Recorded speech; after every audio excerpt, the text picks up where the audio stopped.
Bonsoir à tous. Donc bonsoir pour cette séance du conseil municipal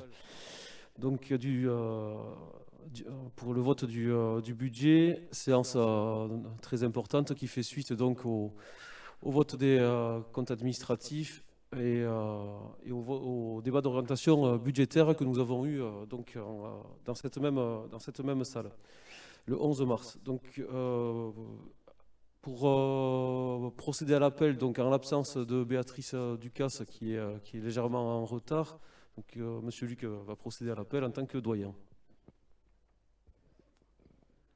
Bonsoir à tous. Bien, je procède donc à l'appel. Monsieur Régis Gelez, Pierre Lafitte, Madame Morado-Garay, Monsieur Régis Debus, Madame Christine Gaillon, Monsieur Guy Luc présent, Madame Emmanuelle Bressou, Monsieur Jean-Marie Lafitte, Monsieur Alain Lacave, qui donne pouvoir à Monsieur Lafitte, Madame Sylvie Barthélémy, Monsieur François Martouré, Madame Patricia Moreno, Monsieur Pascal Broca, Madame Sandrine Cotin, Madame Céline Vragnard, Madame Chantal Combeau, Monsieur Thierry Zalda a donné le pouvoir à Monsieur Gelez, Geoffrin Romain, Madame Christelle Elozegui, Monsieur Julien Leroy, Madame Patricia Gattel donne pouvoir à Madame Morado-Garay, Monsieur Stéphane Jacot, Madame Béatrice Ducasse, elle va arriver. Absente, elle a du retard. Elle va arriver. Madame Adeline Koumaillot sera en retard, mais elle sera là. Elle donne pour l'instant pouvoir à Monsieur Jacot avant son arrivée. Madame Marielle Laberty, Monsieur Gilles Dor, Madame Coralie Lecollier, Monsieur Thomas Casamayou et Madame Fusia de Senab. Merci. Donc le conseil municipal est ouvert.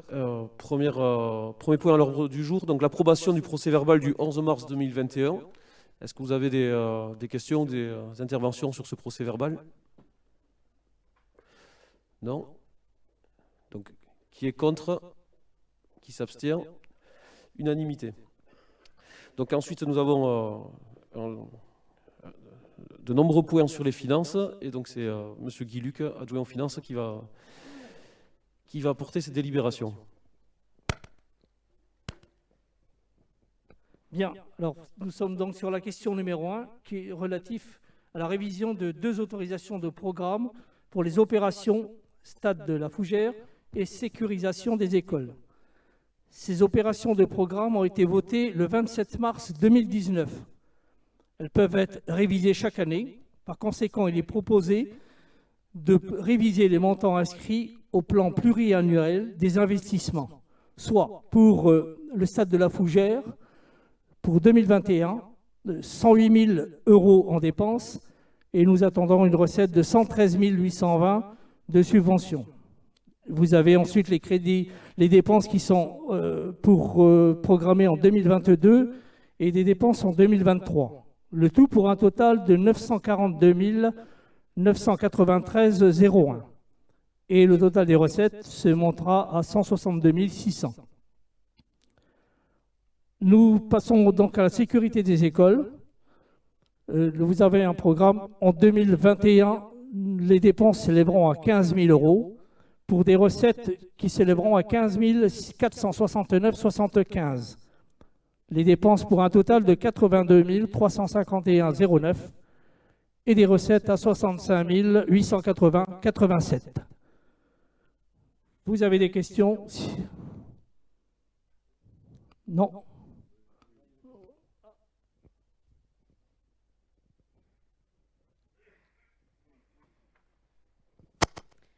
C'est juste une petite précision par rapport à une question qu'on avait évoquée en commission concernant la sécurisation des écoles. On avait évoqué le portail qui était côté avenue de Touraine et le petit portillon côté des arènes. Est-ce qu'ils sont prévus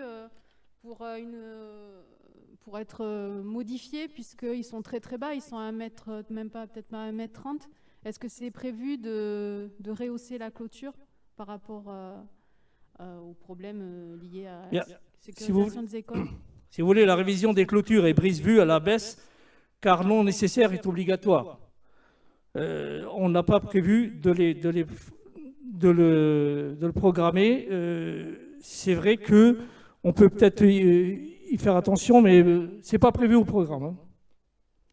Parce qu'il y avait une baisse par rapport au budget prévisionnel qui était de 174 000 euros. Là, on a Oui. un total de 82 000. Oui. On pouvait supposer que Ben, cette partie-là serait... Si vous voulez, cet écart-là, il s'explique par la suppression pour le montant de la création d'un sas d'entrée à la crèche, environ 4 000 euros. Ce projet sera étudié par les services techniques. Nous avons les réductions des factures car des travaux ont été réalisés en régie.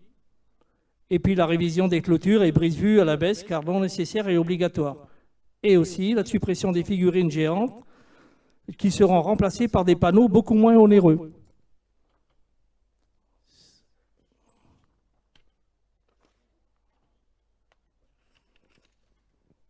Ça vous convient, madame? Non, pas trop. Oui, pour la sécurité des enfants, bien évidemment que non, mais bon. Après, ça pourrait peut-être être fait plus tard sur... ben non, les crédits, Un diagnostic a été fait par le centre de gestion sur l'ensemble des communes du département et nous appliquons les recommandations du centre de gestion. Donc notamment pour l'école de la Souque, la partie de la route qui donne accès à la crèche, et donc qui longe l'étude de Coyola, a été rénovée et a été opacifiée.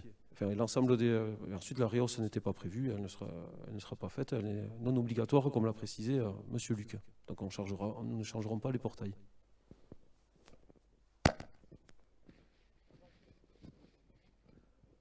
Non, oui. Qui est contre? Qui s'abstient? Unanimité, je vous remercie. Bien, question 2, donc sur les subventions aux associations, et c'est Stéphanie Mondra d'Augareil qui porte la délibération. Oui, donc concernant les subventions 2021 aux associations, je ne vais pas revenir sur chaque ligne, puisque ces subventions ont été vues en commission vie associative, plus en commission finance avec M. Luc. Je veux juste revenir sur le montant total versé aux associations en 2021, qui est de 308 133 €, comparativement en 2020, où il y avait eu 299 166 €, soit pour cette année 8 967 € de plus versés aux associations. Est-ce qu'il y a des questions? Marielle. Madame Laberty, pardon. Ça me va très bien, c'est pas le souci. C'est pas qu'il n'y a pas une remarque particulière, mais je veux juste dire, cette somme, elle va être minorée parce que dans les 308 000 sont intégrés les 20 000 € de convention avec LMA qui ne figuraient pas dans le budget l'année dernière. Oui, tout à fait. Après, si on rattrape chaque subvention versée aux associations, elles ont... On a quand même vu ensemble au prix le plus... Oui, je ne conteste pas. Je ne suis pas là pour faire la course à l'échalote, mais cette somme, il faut la minorer des 20 000 € de convention avec l'EMA. C'était juste ça que je voulais rappeler. Sur le fond, il n'y a pas de souci. Oui, alors ça s'explique assez simplement. Donc déjà, il y a 10 000 € en moins sur la subvention d'équilibre du centre de loisirs pour bonne gestion du centre de loisirs. On passe de 135 000 à 125 000 €. Donc ça fait 10 000 € de demande de subvention de moins. Ensuite, par exemple, pour l'école de la Lande, l'an dernier, nous avions voté une subvention exceptionnelle de 4 500 € pour une fresque pour les 10 ans de l'école. C'était exceptionnel, c'était seulement sur l'année 2020, donc ça fait déjà 15 000 € de demande en moins. Donc il est normal que si l'on retranche les 20 000 € d'LMA, le chiffre soit moins important. Mais nous avons en même temps beaucoup moins de demandes que l'année passée, dû à des subventions exceptionnelles qui ne sont pas reconduites. Mais tu le sais également. Je ne crois pas que nous disions la même chose.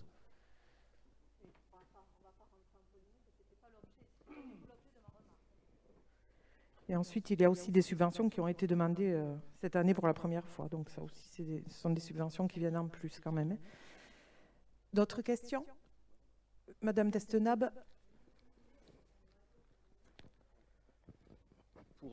Comme c'est filmé par TV Land, attendez d'avoir le micro pour intervenir, s'il vous plaît. Voilà. D'accord. Oui, je voulais préciser par rapport à la subvention du centre de loisirs qui est diminuée de 10 000 €. Comme je l'ai fait en commission, c'est simplement pour l'expliquer. On a eu 2 départs donc, de personnes qui sont d'anciennes, donc forcément sur la masse salariale, il y a une diminution. Et sur la subvention, le partenariat avec la CAF, elle s'est engagée, elle nous a payé sur 2020 et certainement sur 2021 au même titre que la fréquentation de 2019, ce qui explique la diminution de 10 000 €. Voilà.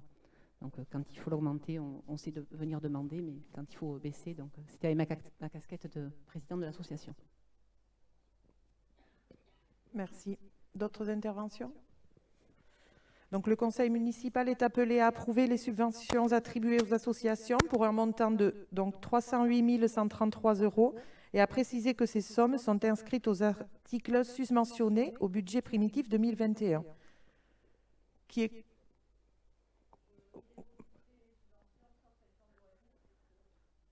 D'accord, nous en prenons note.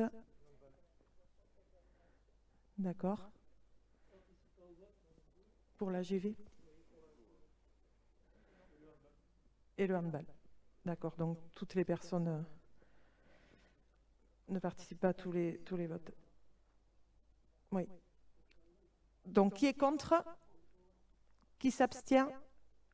Voté à l'unanimité, merci. Question 3, donc le vote des taux d'imposition 2021. Monsieur Luc.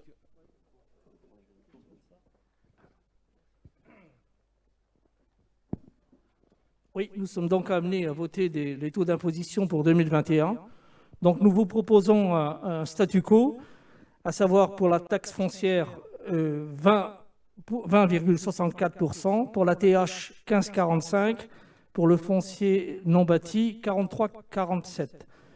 Bon, la taxe foncière, le taux communal plus le taux départemental ne compensera pas la perte de la TH. Donc la TH non compensée en totalité. Elle sera compensée ensuite par un coefficient que va nous attribuer l'État et nous percevrons 454 325 € et ce montant viendra s'ajouter au produit fiscal attendu. Donc je vous propose de bien vouloir voter ces taux qui restent inchangés pour cette année 2021. Des questions ? Qui est contre? Qui s'abstient? Unanimité. Merci. Alors, ça a été soulevé en commission, donc je crois que l'on devra tous faire preuve de beaucoup de pédagogie envers nos concitoyens, puisque pour compenser la taxe d'habitation que nous ne percevrons plus, ou les 80% que nous ne percevrons plus pour le moment, donc nous récupérons la part de foncier bâti du département. Ce qui fait que nous avions un taux de 20,64 que nous reconduisons, mais auquel il faut ajouter l'ancien taux départemental, donc de 16,97%. C'est pour ça que l'on se retrouve avec un taux, et vous aurez ces taux sur vos feuilles d'imposition, de 37,61%. C'est le nouveau taux qui apparaîtra pour le foncier bâti sur la part communale. Il n'y aura aucune augmentation en valeur brute, c'est-à-dire si on additionne l'ancienne part communale à l'ancienne part départementale. Voilà. Mais si on regarde seulement le taux communal, effectivement, il y a une hausse qui est due au système de compensation que nous impose l'État. Donc ce que l'on peut également retenir, donc, c'est sur le tableau qui vous étiez présenté, c'est le produit à taux constant. Et donc nous avions un ratio de 1 entre le produit attendu et le produit à taux constant de 3 775 595. Et donc on constate bien que l'imposition restera la même. Voilà. Donc point suivant, le budget donc prévisionnel 2021. Merci. Donc je vous propose le budget de présentation synthétique du budget de cinéma. Je vous propose de voter par section. Vous êtes d'accord? C'est bon? OK. Alors, pour les dépenses, les opérations pour le cinéma, En opération réelle, nous avons 91 597,63. En recettes, pour les opérations d'ordre, 73 300. Ces 73 300, nous avons donc le virement de la section de fonctionnement et les opérations de transfert d'ordre entre sections. Et les opérations réelles pour 18 297,63. Donc le budget est équilibré à 91 597,63. Pour la section de fonctionnement, les opérations d'ordre sont à 73 300, les opérations réelles à 6 440, pour un total de 79 740 000 euros. Les recettes, opérations réelles 79 740. Alors, nous avons en subvention CNE et plus les entrées 53 000, autres produits 26 740, pour un total de 79 740 équilibrés. Des questions? Je passe au vote. Qui est contre? Qui s'abstient? Unanimité, merci. Donc, nous passons maintenant au budget de la ville. Donc, je vous propose la même chose. De le voter par section. Ça vous convient? OK. Oui, je vous écoute.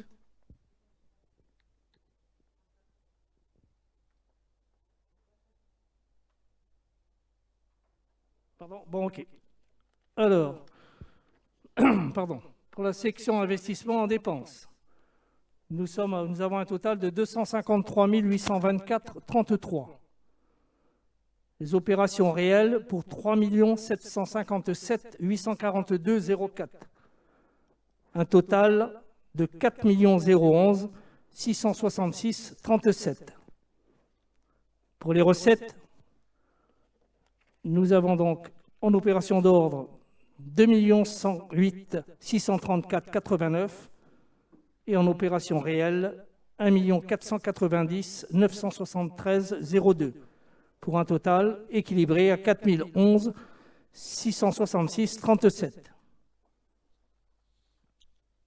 Des questions? C'est bon? Alors je poursuis, section de fonctionnement. Excusez-moi. Ah, excusez-moi, je vous ai pas... On fait d'abord les questions pour la section d'investissement, on fera fonctionnement après? Ok.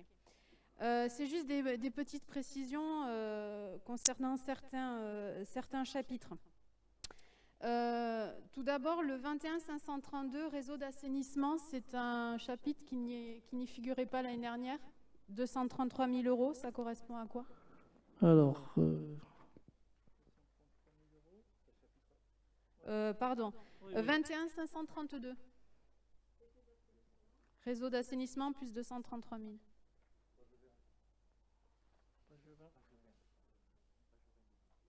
Je l'ai pas. C'est les travaux d'assainissement. C'est les travaux d'assainissement de la ville qui a été lancé là cette année. Avenue de Touraine, oui. Le début.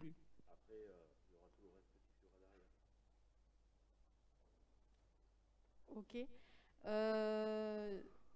L'autre précision, c'était concernant le 21 538, donc du coup, autre réseau. Qu'est-ce qu'on met dedans? Puisque là, on passe de 240 000 à 30 000. Oui.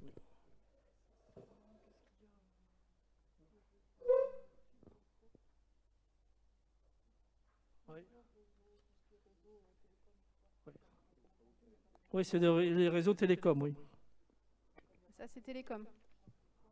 Il n'y a pas de gros chantier de construction, donc c'est sûr qu'on n'a pas les mêmes dépenses non plus. Oui. Télécom. Au niveau des frais d'études, le 20-31, on passe de 5 500 à 155 000. Oui. Qu'est-ce que vous mettez exactement? C'est pour en prévoir les études de Adidas.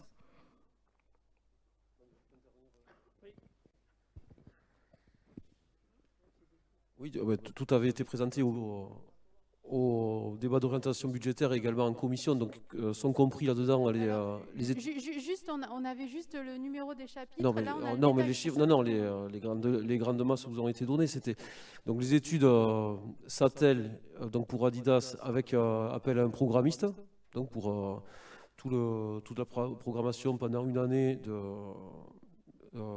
du programme Belloc Adidas, conjointement avec les associations et les tirocés. Ensuite, il y a, M. Dubus va l'évoquer plus tard, le plan de référence avec la DACL. Donc, c'est un document urbanistique que l'on souhaite mettre en place pour se projeter sur les 10 à 15 ans qui viennent, notamment pour tout le quartier sud de la ville, le quartier de la gare, avec la transformation due au déménagement du collège, l'usine Belloc Adidas, le pôle d'échange multimodal, etc., etc. Voilà pour un second point. Et donc là-dedans, il y a aussi l'étude avec la DSL, le cabinet d'urbanisme et le volet paysager, étude urbanistique paysagère. Il y a aussi, donc, puisque c'est toutes les études, l'étude structure pour le stade. Puisque avant de lancer le programme du stade, nous voulions revoir la structure béton de la grande tribune qui a des traces d'un peu de vétusté, des faiblesses. Les fers à béton sont apparents à certains endroits, donc on veut s'assurer de sa solidité et des besoins ou non d'intervention sur le gros œuvre. Est-ce que vous avez d'autres questions? Non. Merci.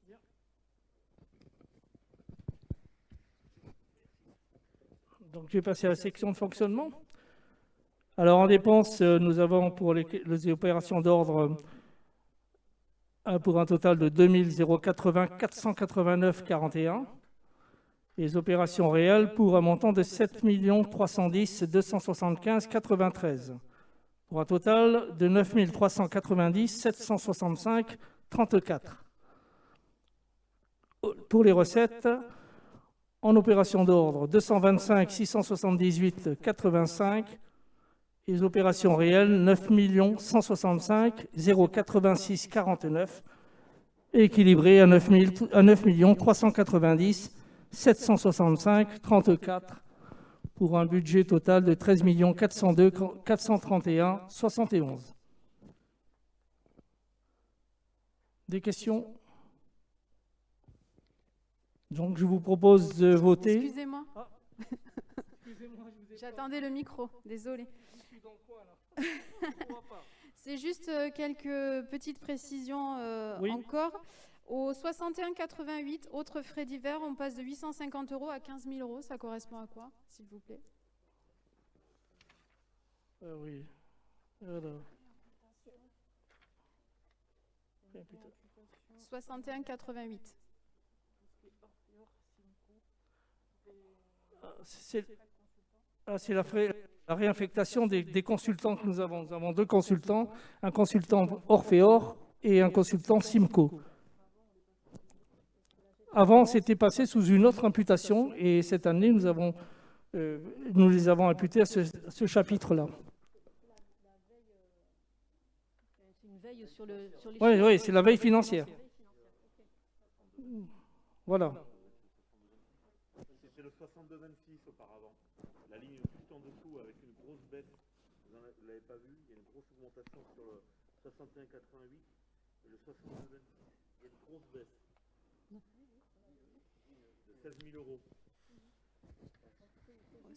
C'est une écriture comptable. Oui, c'est un jeu d'écriture. Et donc, Orphéor et Simco, c'est des consultants qui étaient là auparavant. C'est pas nous qui avons mandaté ces consultants. Et donc, ça fait plusieurs années qu'ils travaillent pour la ville. Ils nous aident dans la prospective financière, notamment. Et donc, c'est ce qui a été déduit d'une ligne et rajouté à l'autre. Je pense que c'était une demande de la trésorerie. D'accord. Le 62,32, fêtes et cérémonies, Oui. de 28 500 à 59 000. Oui. Guy va vous donner les détails, mais simplement, nous passons d'une année d'une année où vous avez pu le remarquer, il n'y a eu aucune réception, aucune fête, aucune cérémonie. Et nous espérons que le second semestre 2021 sera un petit peu plus joyeux.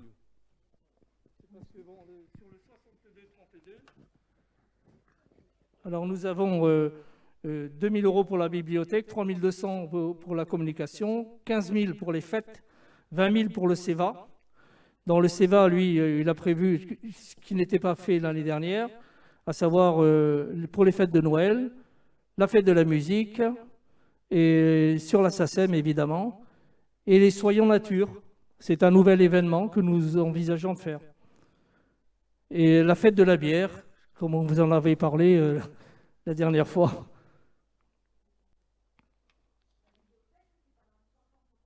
Non, madame, sur le 60-62, ils ont des événements également. Il y a le 60-67, oui, mais il y a le 62-32, oui, dans les fêtes et cérémonies. L'autre, c'est pour l'achat des livres. Hein.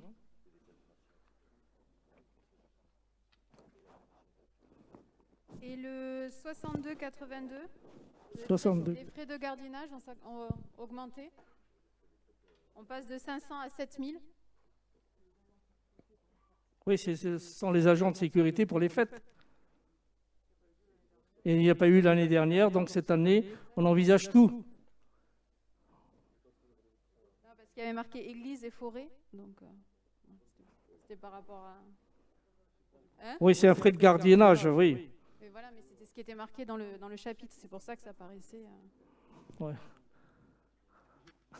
étonnant. Pardon ? Il va nous falloir 3 micros. Non, c'est donc on envisage effectivement pour d'autres événements que les fêtes, nous aurions des besoins de gardiennage, notamment peut-être pour le marché de Noël qui pourrait être sur plusieurs jours et pour faire du gardiennage sur des chalets ou pour des animations qui se dérouleraient en extérieur sur un week-end complet. Donc c'est pour ça que nous avons provisionné 7 000 €. Nous verrons bien si nous avons besoin de l'enveloppe entière ou non.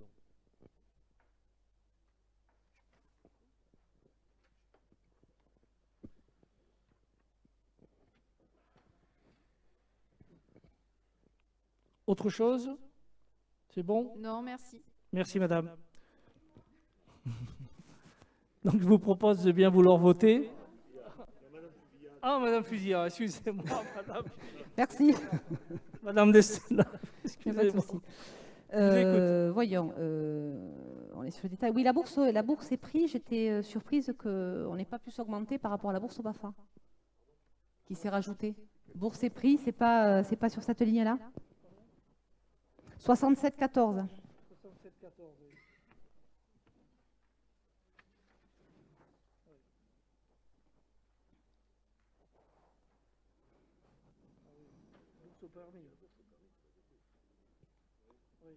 On est resté sur le BP 2020, on va dire, et là, on rajoute la bourse au BAFA. Si c'est bien cette ligne-là, je suis surprise qu'elle ne soit pas augmentée.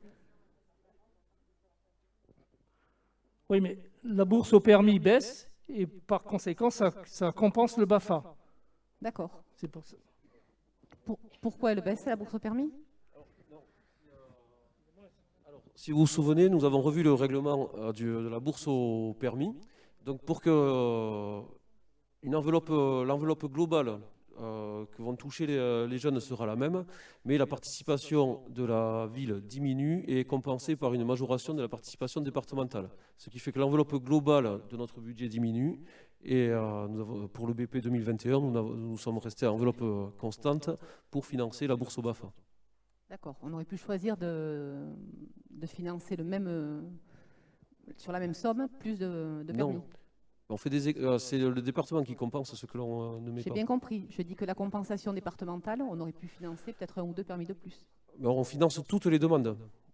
D'accord. En fait, il faudrait qu'il y ait plus de jeunes qui demandent actuellement. Tous D'accord. les jeunes qui trouvent qui sont dans une auto-école conventionnée et qui trouvent une association reçoivent un financement pour la bourse au permis. Très bien, ok. Toutes les demandes sont satisfaites, donc c'est bien. Je suis surprise de la baisse de fournitures scolaires, moins de 2 000 €. Non, alors ça a été voté dans les... c'est un chargement de fournisseur, pardon, et donc on a eu un marché... D'accord.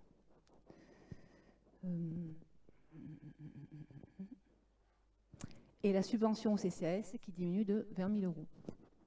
Juste Donc c'est la une subvention petite remarque. de l'EHPAD. Je suis surprise des... alors, peut-être qu'on va nous l'expliquer, mais je suis surprise du delta entre les crédits qui sont ouverts. J'ai regardé plusieurs budgets, en fait, sur plusieurs années. Des crédits qui sont ouverts sur la subvention CCAS, qui au final ont un delta de 100 000 à 200 000 euros. Et là, sur le BP, on a diminué de 20 000 euros d'une année sur l'autre. Et avec la situation que nous vivons, je suis un peu surprise qu'on l'ait diminué de 20 000 euros. Alors, c'est la subvention d'équilibre qui vient justement abonder le budget CCAS selon les demandes que nous avons. Donc sur le CCAS, c'est la petite enfance, la crèche, l'EHPAD et également la partie CCAS avec les paniers, l'aide au tir-au-C. Et là, c'est donc une estimation de la subvention d'équilibre, mais les variations sont dues justement à la demande qui est fluctuante. C'est pour ça qu'il y a eu énormément de variations sur les années précédentes. On a un fonds d'aide aux jeunes aussi? Un fonds d'aide aux jeunes? Un fonds d'aide aux jeunes? Oui.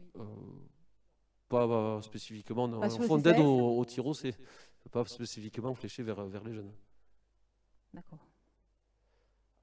Tu veux peut-être faire référence à l'aide alimentaire mise Non, en place pas par le forcément. département actuellement? Non. Non, pas forcément. C'est des 18-25 ans qui sont installés et qui ont des fois des factures, je sais pas moi, d'EDF qui n'arrivent pas à régler. Non, ou le des, CCAS vient en soutien, mais pas forcément sur la tranche d'âge 18-25. C'est 18 vient en soutien de tout le monde et on étudie au cas par cas tous les dossiers. D'accord.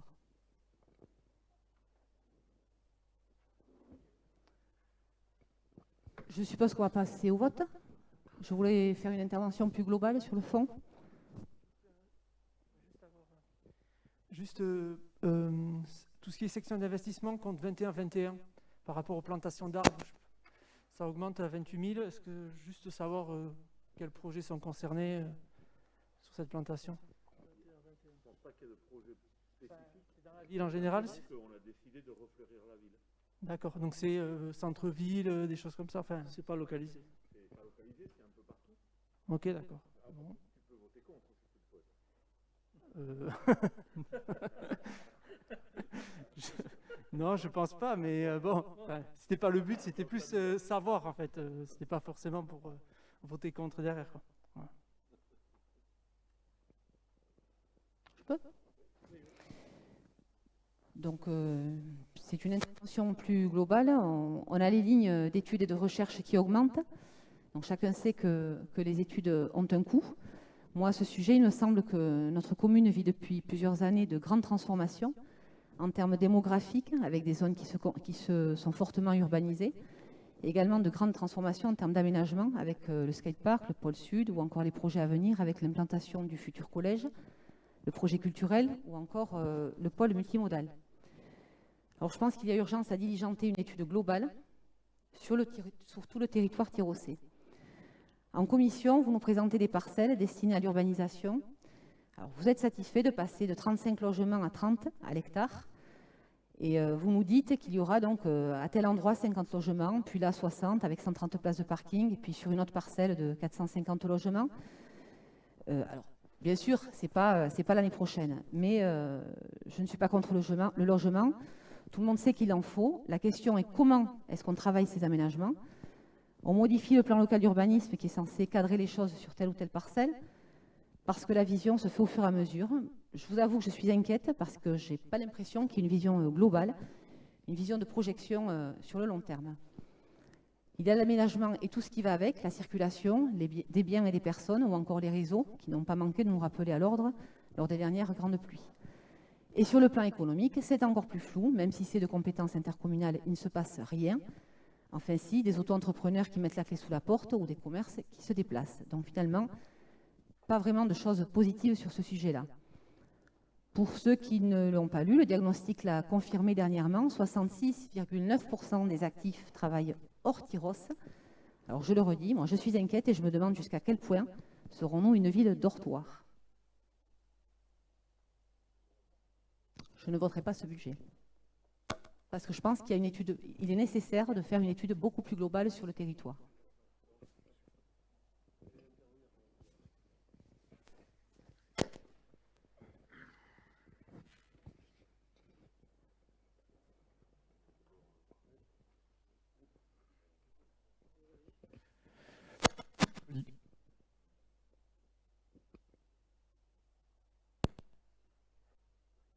Non, je peux casser.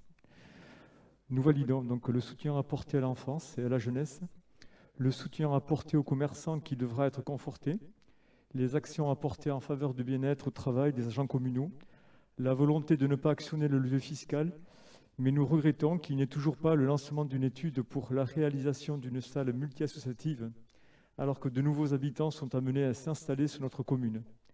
Toujours pas de salle à destination des seniors, toujours pas de réflexion pour le lancement d'une étude de médiathèque sur notre commune. Cela laisse présager que rien ne sera réalisé durant ce mandat, ce qui est préjudiciable pour les Tyrossais et les Tyrossaises.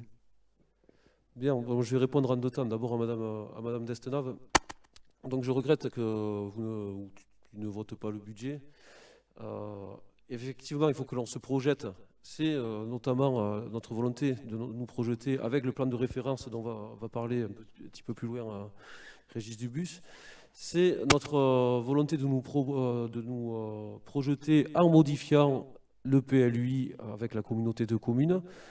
Mais malheureusement, pour pouvoir se projeter, il faut continuer à fonctionner. Et pour fonctionner, il faut voter les budgets. Donc nous vous présentons un budget avec en partie les études qui vont nous permettre de vous présenter aux Tyrossais notre projet pour la ville. Enfin, Gilles, je ne sais pas si tu étais absent les 6 premiers mois de l'année, mais il me semble que nous avons voté au dernier conseil municipal l'achat de la friche Belloc Adidas. Nous avons expliqué que nous conventionnons avec la SATEL pour faire appel à un programmiste. Et dans ce projet de rénovation de la friche Belloc Adidas, il y a la médiathèque dont tu parles, il y a une salle culturelle, une salle de spectacle, il y a les salles à destination des associations. Pour la salle multigénérationnelle, ou plutôt en direction des personnes âgées, une visite aura lieu très prochainement et dans le mois qui vient, le club Claude-Lu devrait être pourvu.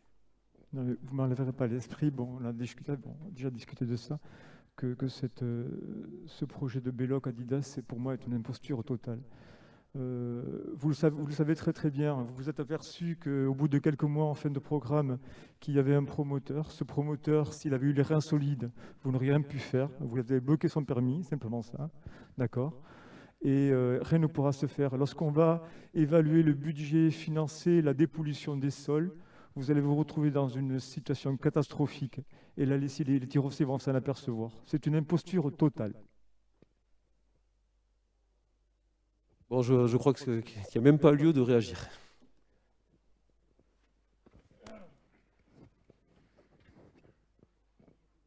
Pour finir, ce budget, il ne fait que transcrire le débat d'orientation budgétaire du 11 mars et ce que nous avons décidé en commission des finances le 30 mars dernier. Il est dans la droite ligne de ce que nous avons fait. Bon, ceci dit, c'est votre droit de ne pas le voter. Bien, écoutez, je vais donc vous proposer de bien vouloir voter le budget. Qui est contre? Qui s'abstient? 4 abstentions. Bien, merci.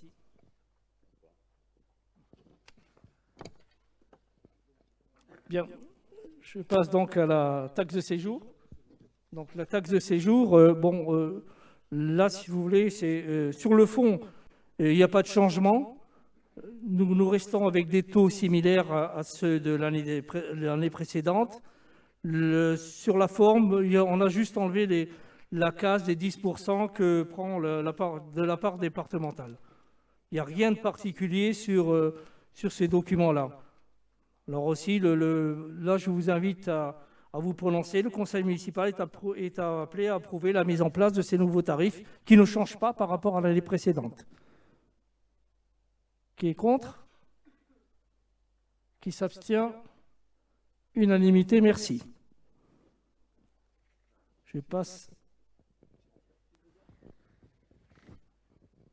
Bien, point suivant. Donc le département des Landes a voté lors de son assemblée plénière du 8 mars dernier donc la création d'un fonds de soutien exceptionnel aux salles de cinéma.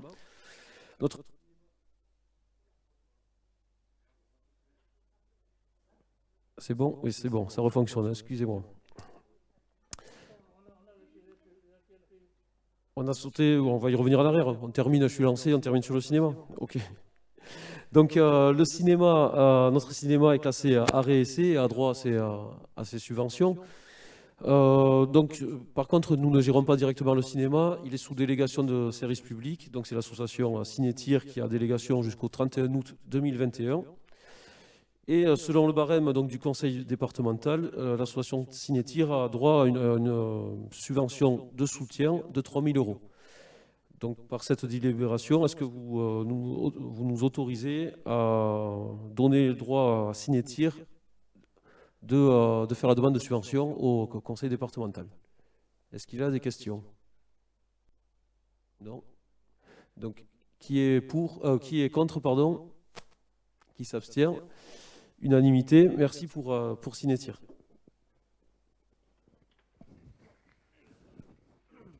Bien, pour finir avec les tarifs de la taxe locale de publicité extérieure pour 2022. Bon, le taux de variation de l'indice des prix à la consommation hors tabac en France est de 0% pour 2020. Bon, ainsi, les tarifs de référence maxima de droit commun s'élèvent en 2022 comme en 2021 à 16,20 € le mètre carré pour les communes de moins de 50 000 habitants. Ensuite, vous avez les différents tarifs qui s'appliquent sur cette taxe. Vous avez des questions? Oui, je vous écoute. Merci. D'abord, je voudrais juste dire que c'est pas parce que, enfin, pour ce qui me concerne, c'est pas parce qu'on me présente les choses en commission, elles sont pas soumises au vote. Donc c'est pas parce qu'on les présente en commission qu'elles sont forcément validées. D'ailleurs, dans certains comptes rendus, dans pas mal de comptes rendus, on dit avis favorable de la commission. Je ne suis pas d'accord. Parce que c'est pas parce qu'elles sont présentées qu'on y est favorable, enfin que j'y suis favorable, je parle pour moi. Là, c'est juste une question, puisqu'on est sur la publicité. Il se trouve qu'on a des panneaux 4 par 3 sur la commune, alors que ces panneaux sont interdits aux communes de moins de 10 000 habitants. Qu'est-ce qu'on fait?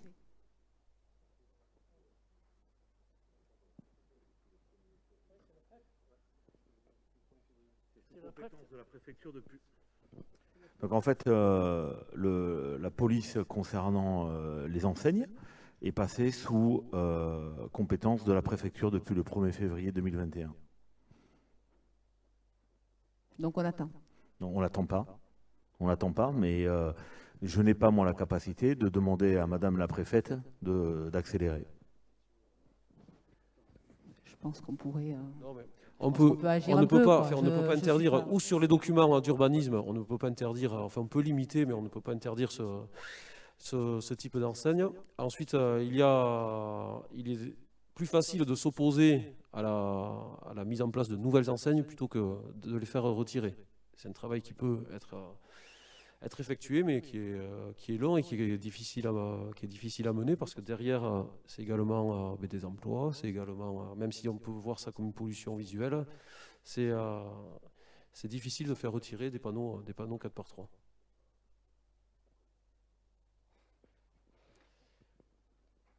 On peut passer au vote?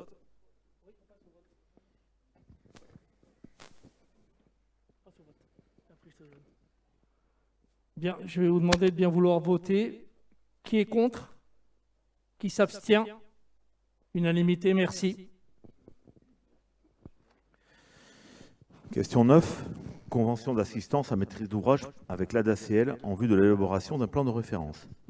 Le secteur urbain délimité à l'ouest de la ville par le carrefour rue du Chenil, RD 810, à l'est par le carrefour de l'avenue d'Aspremont et de la rue du Bardo, est bordé par la D810, l'avenue du Parc, la rue du Bardo, va subir une profonde reconfiguration dans les années à venir. En effet, il sera fortement impacté par les futures réhabilitations de l'ancienne usine Belloc Adidas, la transformation de la gare et de ses abords en pôle d'échange multimodal, le transfert du collège Jean-Claude Sescous, l'aménagement du carrefour des Arènes. Ces opérations auront des répercussions importantes, non seulement sur le paysage de ce quartier, mais également sur l'ensemble du tissu urbain tyrossais. Afin d'accompagner au mieux ces mutations, la ville a sollicité l'Agence départementale d'aide aux collectivités locales, l'ADACL, dans le but de bénéficier de l'assistance technique et administrative de son service spécialisé en matière d'urbanisme. L'objectif est d'élaborer un plan de référence urbain, c'est-à-dire d'aider les élus à définir une stratégie globale d'aménagement à moyen terme, 10-15 ans, sur ce secteur et de conduire chaque opération dans le cadre d'un projet urbain global et cohérent, adapté à la taille et aux possibilités financières de la commune. Cette mission est complémentaire de celle spécifique à la réhabilitation Belloc Adidas confiée à la Satelle des Landes. La convention annexée définit les modalités d'intervention de l'ADACL. Pour aller plus dans le détail, je vais rebondir à l'intervention de Mme Destenave qui nous reprocherait presque le manque de visibilité sur l'avenir de Tyrosse au point de vue urbanistique en tout cas, et au niveau des réseaux. Comme on a pu le présenter avec Monsieur le maire en commission, la volonté affichée aujourd'hui de la commune est de réduire l'étalement urbain, de baisser la consommation d'espace. C'est pour ça qu'on a saisi en fait la communauté de communes Max afin de bénéficier de la modification du PLUI afin de réduire justement ces consommations d'espace. Nous sommes une des seules communes de Max à demander la réduction de la possibilité de construire. C'est sur plusieurs hectares. Ça, c'est une première chose. Vous parliez du manque d'intérêt qu'on pouvait avoir dans les réseaux. Je peux vous dire qu'avec l'automne pluvieux que nous avons eu et les week-ends à travailler au bord des routes avec Monsieur le maire et avec certains délégués, on peut vous dire qu'on sait exactement aujourd'hui où sont nos carences au niveau des réseaux. Je peux vous dire que systématiquement, d'ailleurs je vous en ai fait part à la dernière commission, nous insistons sur les réseaux, sur les places de parking, sur les espaces verts, sur les espaces de convivialité. On peut vous assurer que les discussions qu'on peut avoir avec les promoteurs ne sont pas bien acceptées par ces dits promoteurs, puisqu'ils nous reprochent tous que la ville de Tyrosse veut aller au-delà des règles nationales, en termes de parking par exemple.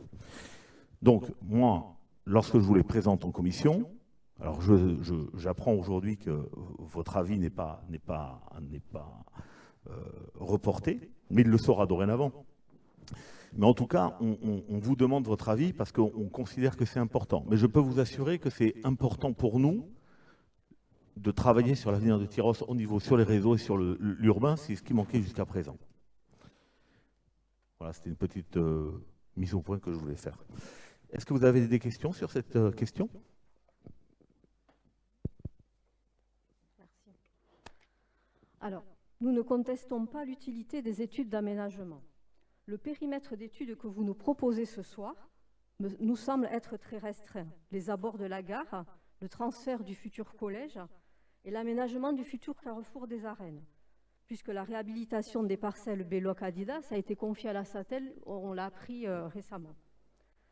Ne craignez-vous pas que les mutations de ces parcelles ne soient trop éloignées dans le temps de nous dans le temps, pardon. J'ai entendu parler de 2025 pour le futur collège, et que l'on sait par habitude que les études menées par les équipes avant l'élection des nouvelles équipes sont automatiquement abandonnées et ignorées. Et donc, au final, c'est toujours le contribuable qui paye. Donc, en fait, nous, on se pose la question, une convention de 6 300 €, on a vu pour 10 jours de travail, sur un tout petit périmètre, pour des choses qui vont muter en 2025, est-ce que il n'y a pas un décalage Ou alors est-ce qu'il y a un calendrier de travaux que nous on ignore? Est-ce que voilà, c'est vrai que tu nous l'as présenté en commission. Alors encore une fois, on n'est pas hostile aux études, mais là, à la réflexion, est-ce qu'il n'y a pas quelque chose qui est décalé dans le temps? C'était notre question. Alors, plusieurs questions dans ta question. Concernant le périmètre. Donc le périmètre, il concerne plusieurs projets. Le plan de référence est là pour nous aider, en fait, à que tous ces projets s'imbriquent bien les uns dans les autres, dans le temps et dans l'espace. Donc ça part de la route du Chenil. Alors pour ceux qui ne savent pas, c'est à l'ouest de la ville, et qui vont jusqu'au boulevard Aspremont, en passant par la friche avenue d'Aspremont, si chère à certaines personnes, la friche de l'ancien Leclerc. Donc ça aussi, il faut qu'on le positionne dans le temps et dans l'espace. Il y a le pôle d'échange multimodal. Tu parlais du collège. Le collège 2025, c'est la livraison du nouveau collège en 2025, en septembre 2025. Mais avant de livrer un nouveau collège, il y a toute une réflexion à mener sur l'ancien. Qu'est-ce qu'on en fait? Comment on le dépollue? Parce qu'on nous pose la question de la soi-disant dépollution d'Adidas. Moi, j'ai lu dans la presse que vous chiffriez les travaux entre 9 et 12 millions. Personnellement, je n'ai jamais entendu parler de ce montant-là, ni dans les conversations privées que je peux avoir avec monsieur le maire, ni avec qui que ce soit. Donc, je pense que vous vous trompez sur le montant. Mais ça, c'est que mon avis personnel. Mais votre avis, apparemment, importe plus que le nôtre. Mais non, mais moi je parle de l'ensemble, puisque le problème c'est que ce plan de référence porte sur plusieurs projets. Mais en l'occurrence, pas sur ces parcelles-là, puisque ces parcelles-là, elles oui. sont dédiées à la Satel. Non, la Satel, c'est le projet en lui-même. Ah, mais je sais pas, non, mais alors, on nous a dit. Le projet de la Satel, c'est l'aménagement du projet Adidas. Là, on est en train de parler au niveau macro, c'est-à-dire au niveau de plusieurs parcelles, et comment on articule tout ça pour que l'ensemble des Tyrossais s'y retrouvent. Voilà. Mais après... Si j'ai bien lu la fiche, oui. Ces parcelles-là ne sont pas incluses dans ce plan de... Non. Si. J'ai mal lu. Oui, tu as mal lu, ou alors on l'a mal exprimé. Mais en tout cas, l'ensemble des projets sera bien évidemment impacté, que ce soit de l'Est à l'Ouest. Voilà. C'est comme ça qu'il faut le voir. C'est-à-dire qu'à un moment, ils vont nous aider à dire, priorisez plutôt cette parcelle-là en premier que celle-là, parce qu'ici, il va y avoir des choses à revoir. Voilà, c'est une étude. On nous reprochait, il y a 3 questions, qu'on n'avait pas assez d'études. Là, on vous présente une étude, apparemment, ça ne vous va pas. Donc, je ne comprends pas, en fait, ce que vous pouvez nous reprocher sur ce plan de référencement. Tu n'as pas complètement écouté ce que j'ai dit. Non, mais ça doit être ça. C'est qu'on s'exprime mal et je ne comprends pas. Bon, si c'est pour partir... Mais non, mais vas-y. J'ai commencé en disant oui. nous ne sommes pas hostiles aux études. D'accord. J'ai bien dit ça. Non, mais il y a 3 questions, c'était il n'y avait pas d'études. Mais est-ce que c'est moi qui ai dit ça? Non, mais c'est ton groupe. Bon. Écoute, je vois que c'est un dialogue de sourds, c'est pas la peine d'intervenir. Bon, très bien. On passe au vote? Ah.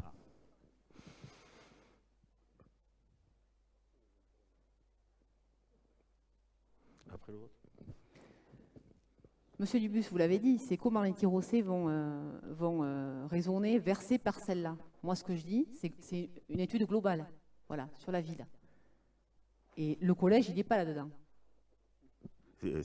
L'avenir de la parcelle du collège y est. Oui, de la parcelle du collège, oui. Pas de la future. Non, mais voilà. le futur. Vous voudriez, en fait, Madame Destonade, oui, je ne comprends pas. Plan, une étude globale sur l'évolution de la ville dans les 10 prochaines années, de ce qu'elle est aujourd'hui, de ce qu'on envisage. Si, Madame oui. Destonade, moi, je ne suis pas contre les études, moi, au contraire, je pense qu'il en faut une, là. Mais des études, on en fait. Par contre, si je peux me permettre, une étude pour Tyrosse dans 10 ans, elle serait inutile. Parce que 10 ans, c'est demain. Donc, en fait, étudier quelque chose qui va se produire demain, c'est trop tard. Là, il faut faire des études pour dans 20 ans ou 30 ans. Dax, par exemple, aujourd'hui, lance des études pour 2035. Donc, en fait, dans 10 ans, il y aura le collège au nouvel emplacement. Mais ça, c'est à un moment, il faut un nouveau collège. On entend tous que nos enfants ne sont pas en sécurité dans le collège actuel. À un moment, il faut trouver une place pour le nouveau collège. On l'a trouvé, il va déménager. Nous, aujourd'hui, l'étude, elle porte sur le périmètre de l'ancien collège. Qu'est-ce qu'on en fait? Oui.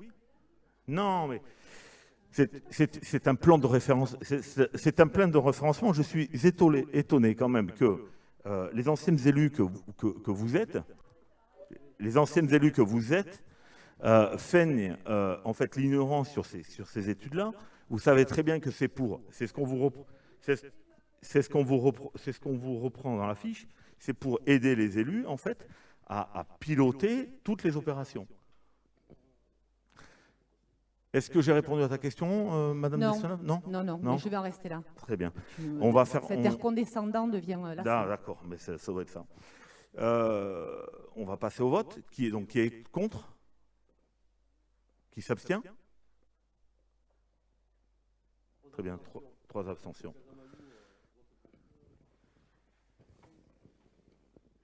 Bien. Moi, je suis surpris quand même. Je pense que l'on est dans le vrai avec la majorité, parce que j'entends d'un côté Madame Destonave qui nous dit on a besoin d'études, enfin, on ne se projette pas, il nous faut une vision à long terme. Marielle, tu nous dis ces études servent à rien, 2025 c'est demain, on sait très bien que quand les équipes changent, les études sont laissées de côté et les projets ne sont pas menés. Non, je suis désolé, les études vont servir, on va se projeter sur du moyen long terme. L'étude est globale sur tout le volet urbain, donc Régis l'a dit, la rue du Chenil, donc l'entrée côté Bayonne, qui est accidentogène, jusqu'à la sortie route de Pérorade. C'est quand même un très très grand espace, tout le quartier donc sud-ouest de Saint-Vincent-de-Tyrosse, avec le pôle d'échange multimodal, tout l'urbanisme qui va avec jusqu'à la friche de l'ancien Leclerc. Je crois que c'est quelque chose d'important. Par contre, pour demain, sur les OAP, ça vous a été présenté en commission urbanisme, donc Belloc, Pargade et Irigoyen, on n'a pas le temps de réfléchir plus longtemps. C'est demain. Là, si on ne fait rien, les promoteurs déposent des projets qu'on sera obligé d'accepter. Donc on négocie avec les promoteurs, on révise le PLUI, le nouveau PLUI sera dans un an, pardon, on ne le révise pas, on le modifie, sera livré d'ici une année. On ne peut pas se permettre un plan de référence et d'attendre des études pendant 9 à 10 mois pour lancer un nouveau PLUI, retarder le collège, retarder l'aménagement de ces parcelles et de la voirie qui va avec. Parce qu'effectivement, nous pensons au réseau, comme M. Débus l'a dit, et une partie des réseaux, c'est la voirie. Pour terminer, début des années 2010, quand vous étiez élu, déjà à l'époque, mais vous êtes toujours élu, vous étiez attaché à l'aide à maîtrise d'ouvrage de la DACL.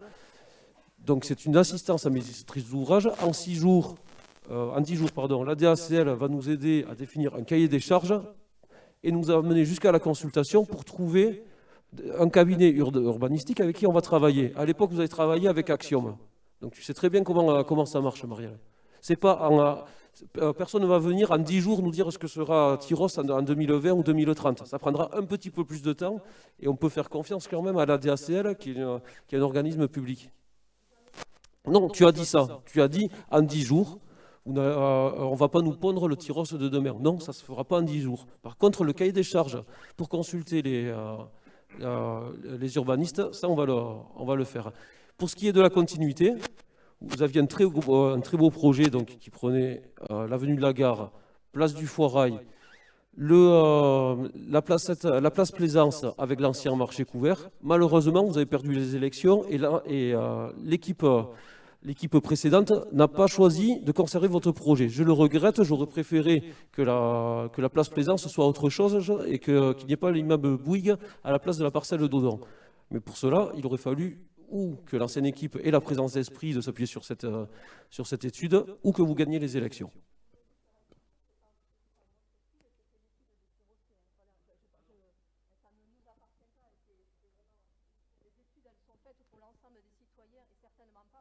Marielle, c'était l'étude de votre équipe, Michel Labeyrie était maire, et tu étais au cinéma, l'a présenter. C'est toi qui as présenté l'étude Axiom. Tu étais en charge de l'urbanisme à l'époque.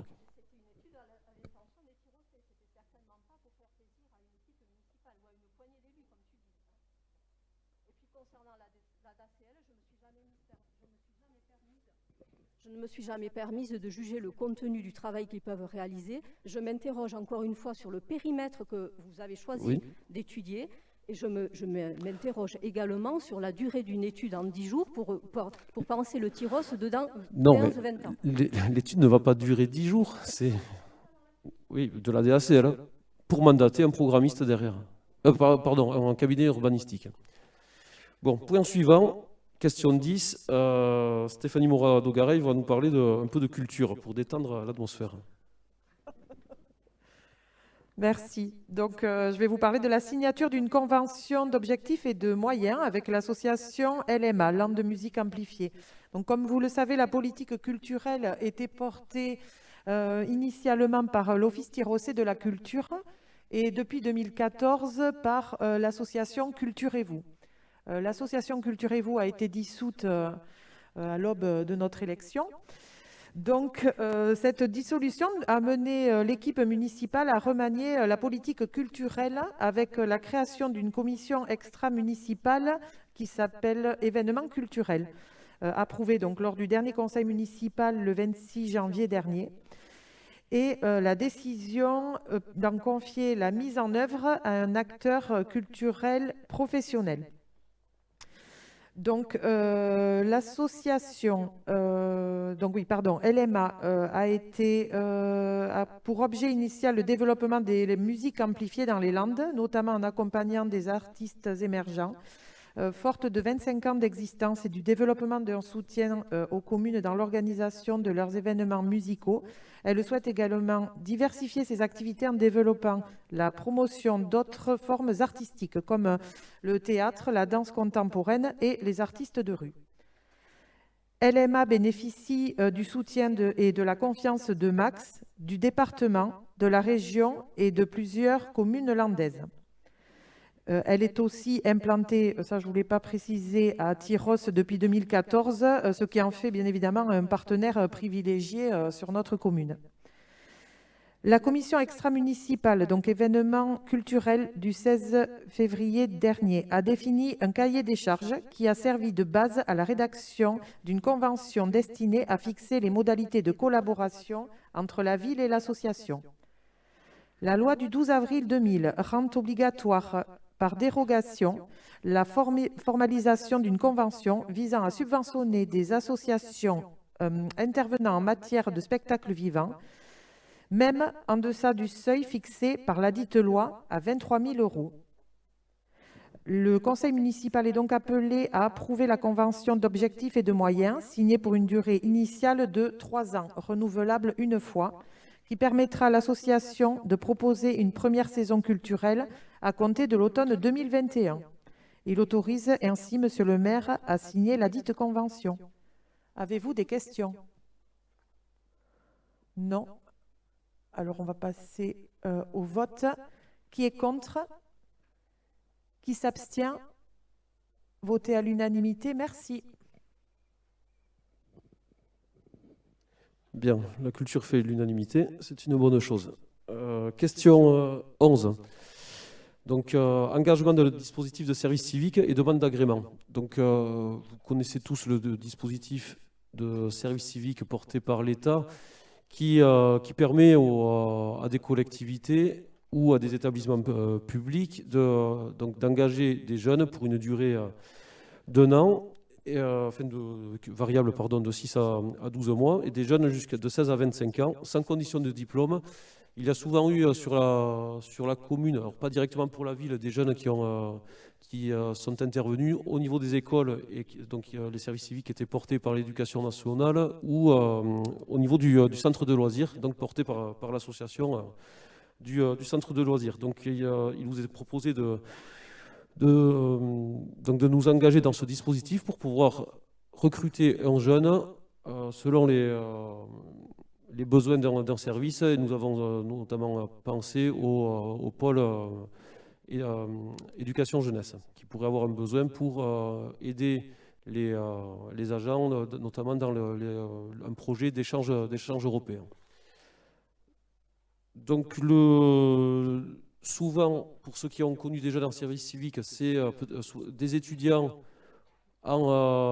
qui cherchent un nouveau cursus, qui n'ont pas eu leur vœu sur Parcoursup et qui donc se donnent une année supplémentaire. Et ça leur permet de leur mettre un petit peu le pied à l'étrier et d'acquérir de l'expérience avant de se relancer dans des études. Est-ce que vous avez des questions? Nous allons passer au vote. Qui est contre? Qui s'abstient? Unanimité. Merci. Instauration du forfait mobilité durable.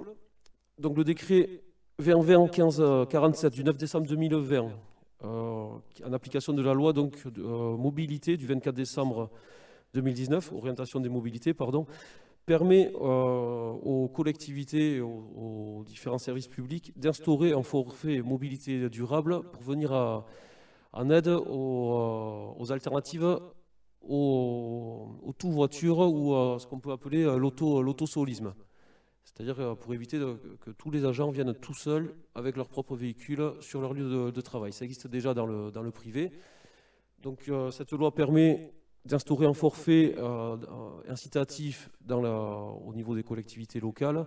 Et donc ensuite, ça sera sur la base ça sera déclaratif. Les agents devront fournir une attestation comme quoi ils viennent ou en covoiturage ou en vélo ou par des moyens de transport en commun sur leur lieu de travail au moins 100 jours par an. Certains agents le font déjà avant cela. Et donc nous proposons une indemnité, une prime de 200 € par an. Est-ce que vous avez des questions sur le montant sur cette prime? Le montant a été validé en comité technique avec la représentation syndicale. Pas de questions? Donc, qui est contre ce forfait mobilité durable? Qui s'abstient? Unanimité. Merci pour nos agents. Point suivant, une autre prime. C'était une demande du comité technique également. Nous avons plusieurs agents, notamment pour le service de nettoyage, qui nettoient nos locaux et grâce à elle, je dis elle parce que ce ne sont que des femmes, tous nos services publics tous nos services peuvent fonctionner dans de bonnes conditions. Et ces agents se déplacent avec leur propre véhicule sur les différentes salles ou les différents bureaux et les différents services de la commune. Donc la loi permet d'instaurer également une prime.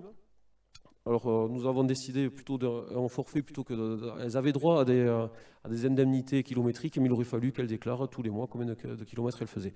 Donc en comité technique, nous avons opté plutôt pour une prime forfaitaire de 15 € par mois, donc 180 € annuels. Ça fait l'unanimité lors du comité technique. Est-ce que vous avez des questions? Nous allons pouvoir passer au vote. Qui est contre? Qui s'abstient? Unanimité. Merci pour elle. Toujours donc, pour les ressources humaines, donc régime indemnitaire, modification des modalités d'attribution du CIA. Donc le CIA, c'est une partie des primes touchées par les agents, donc c'est le complément indemnitaire annuel et qui a été mise en œuvre donc en 2018 lors de l'instauration du RIFSEP, nouveau régime indemnitaire tenant compte des fonctions, des suggestions, de l'expertise et de l'engagement professionnel. Donc le CIA, c'est la partie indemnité de fonction, la partie complément indemnitaire annuel, engagement professionnel. L'autre partie, c'est l'IFCE. Et l'IFCE est seulement dû à la fiche de poste et à l'ancienneté de l'agent. Il n'est pas négociable, l'agent le touche tout le temps. Pour la partie donc CIA, ça fait partie des négociations que nous menons en comité technique. Et lors de notre installation, lors des premiers échanges avec les comités techniques et les représentants du personnel, nous sommes remontés un mécontentement, je dirais, général sur la première année où le CIA a été mis en place, donc l'année 2020. Il y avait de très gros écarts entre les différentes primes qui étaient touchées par les agents, quel que soit leur service ou quelle que soit leur expérience dans le métier. Nous avons voulu tout remettre à plat. Et donc le montant global du CIA est resté inchangé à hauteur de 500 € annuels. Et il se composait de deux parties, une part assiduité et une part engagement professionnel. Donc la part assiduité était à 200 €, nous l'avons ramené à 140 €. Et la part engagement professionnel, donc qui était à 300, pour toujours faire 500 €, nous l'avons remonté à 360 €. Donc nous avons voulu conserver la part assiduité parce que c'est quelque chose de vraiment objectif. Il est très facilement quantifiable de savoir quand un agent est absent ou pas. Et aussi pour, je dirais, pas récompenser, mais oui, c'est ça, récompenser les agents qui assument souvent le surplus de travail dû à une absence. Parce que toutes les absences ne sont pas remplacées. Parfois, ce sont des absences de 2 ou 3 jours. Le service doit s'adapter et doit absorber le surplus de travail. Donc, il faut voir le CIA et donc la prime assiduité, non pas comme une sanction pour les agents qui sont absents, mais comme une prime supplémentaire pour tout le monde et pour tous ceux qui permettent la continuité du service public. Alors, il y avait des gros effets de seuil jusqu'à présent et nous avons voulu les gommer.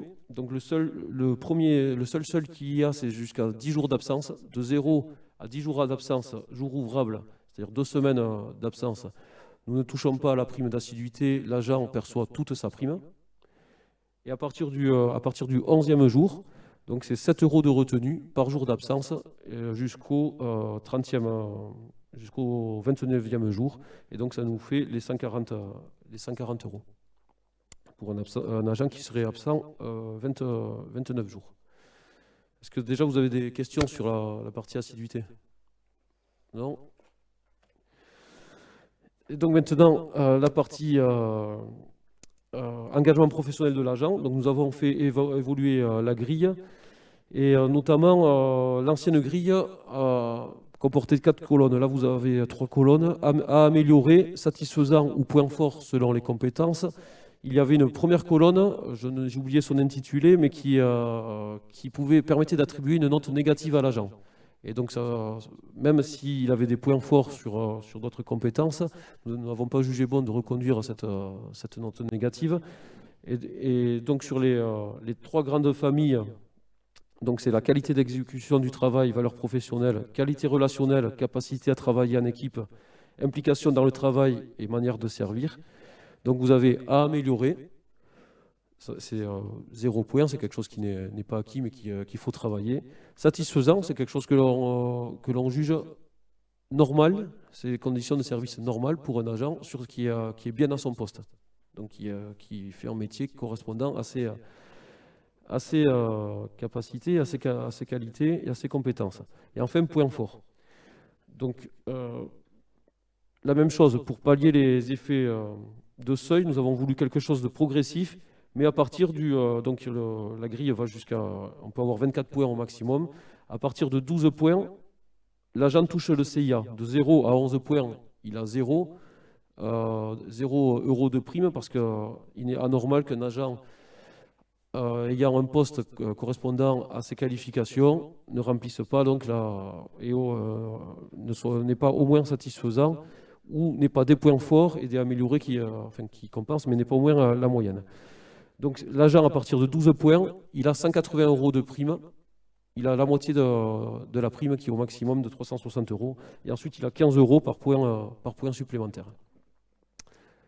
Donc l'ensemble des 2 primes, au maximum, feront un CIA de 500 €. Est-ce que vous avez des questions?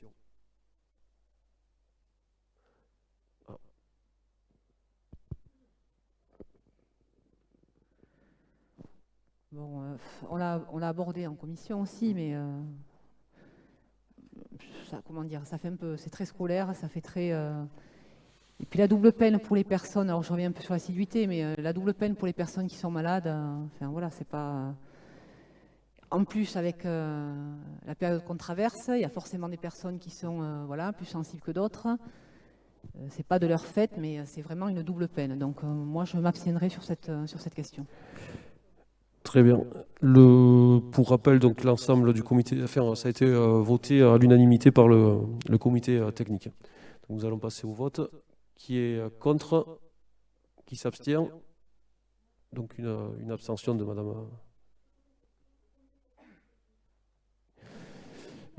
Pardon? Oui, le syndicat, oui. C'est les représentants du personnel, notamment sont représentés UNSA et FO. Donc une abstention.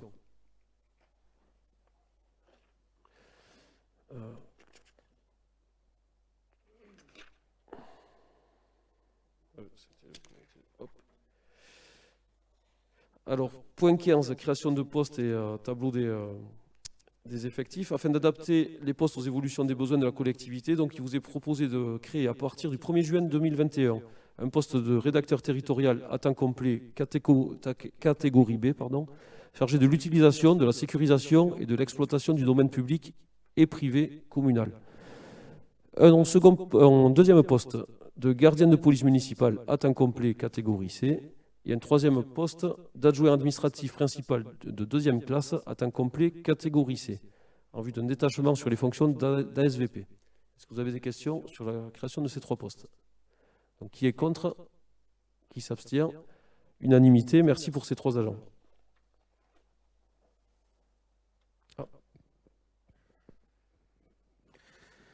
Question 16. Coupe de bois en forêt communale soumise au régime forestier. Après visite d'inspection sur le terrain, l'Office national des forêts, gestionnaire des parcelles boisées communales et conseiller avisé de la ville en matière, préconise de procéder à quelques coupes ou éclaircies. Celles-ci sont répertoriées dans le tableau ci-après. Donc on a une coupe rase de 6 hectares 89 avec un volume estimé de 1750 m3, recette estimée 73 500 €, et une éclaircie de niveau 1 de 160 m3 d'une surface de 8 hectares 49. Donc conformément à la proposition formulée par l'Office national des forêts, le conseil municipal est appelé à approuver le programme des coupes de l'année 2022 tel que présenté ci-dessous et à autoriser que toutes les coupes soient vendues sur pied par l'ONF, soit par appel d'offres, soit de gré à gré sur proposition de l'ONF, après accord formel de monsieur le maire, lors de la mise en vente. Le conseil municipal est également appelé à donner pouvoir à monsieur le maire pour effectuer toutes les démarches nécessaires à la bonne réalisation des opérations de commercialisation des bois.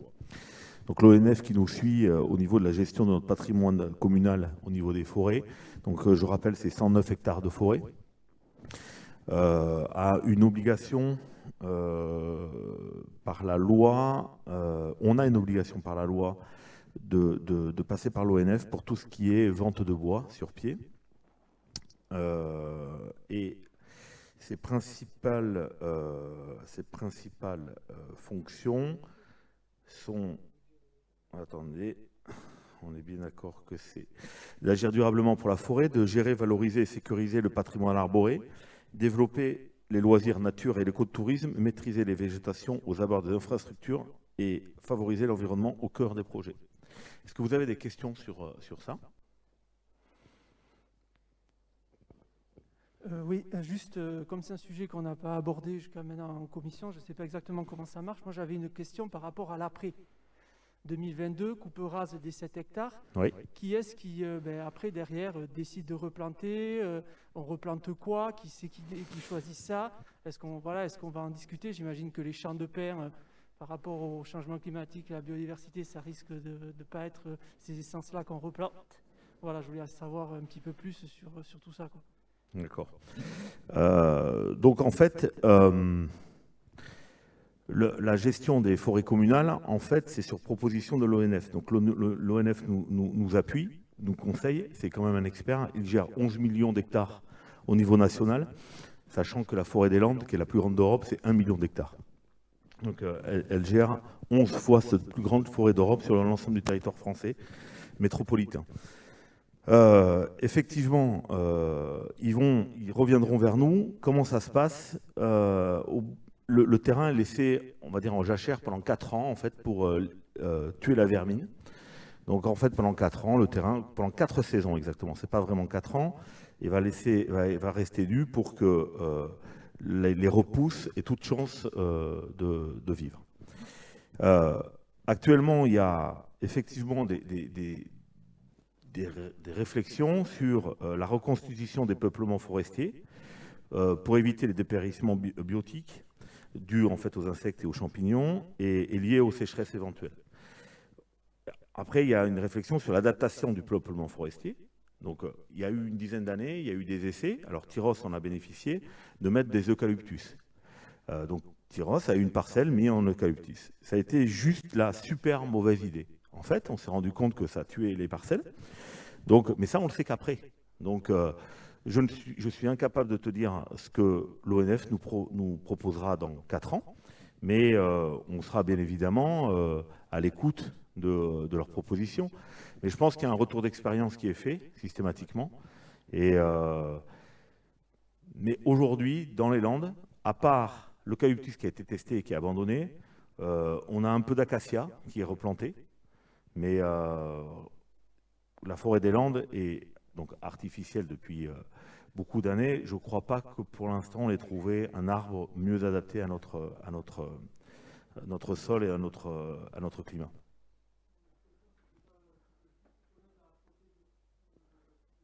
Ah, mais, comme que je voulais sortir ma science, en fait, c'est pour ça que j'ai dit tout ça, quoi.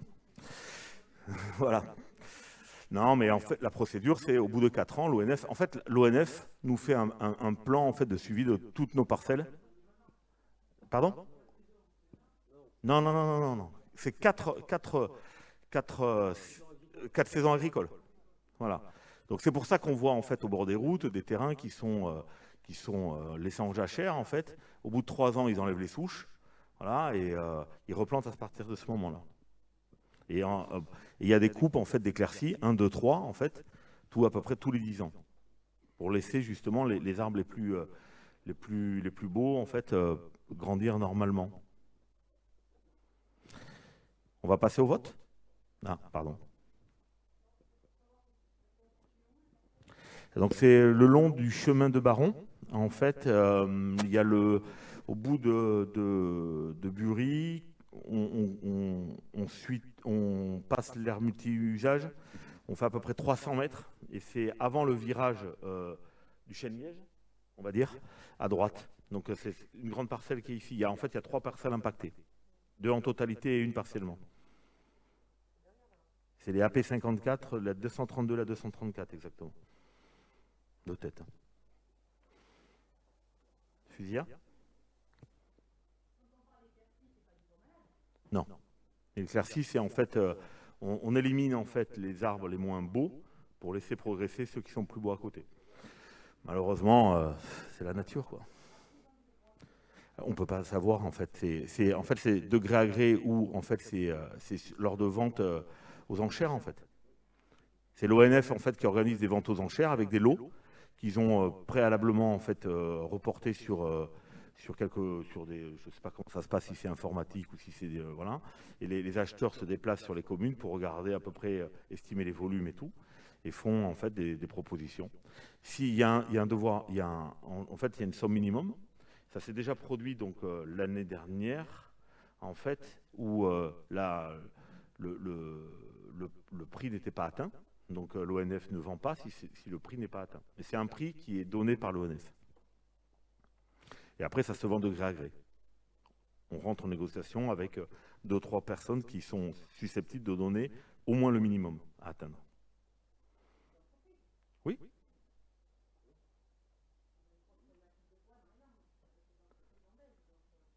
Non, mais en fait, le problème, on a une problématique. Pourquoi ? Parce qu'il y a des acheteurs internationaux qui viennent acheter le bois pour l'envoyer en Chine. Ça, effectivement. Mais pourquoi ? Parce qu'on a des entreprises landaises qui manufacturent des produits avec du bois de pin maritime. Je trouve qu'il y a des acheteurs internationaux comme la Chine, par exemple, qui ont un énorme besoin en fait en bois et qui achètent à des prix que les producteurs, que les transformateurs landais ne peuvent pas mettre. Mais ça s'appelle le marché.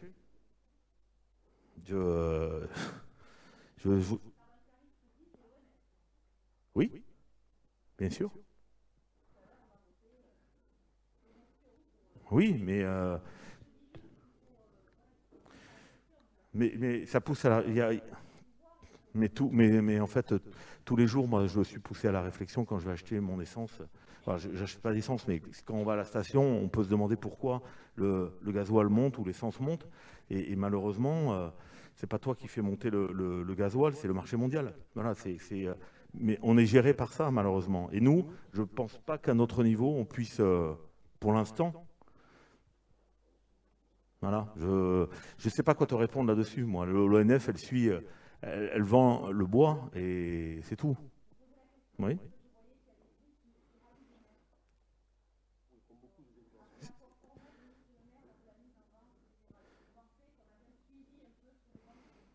Oui, mais tout à fait.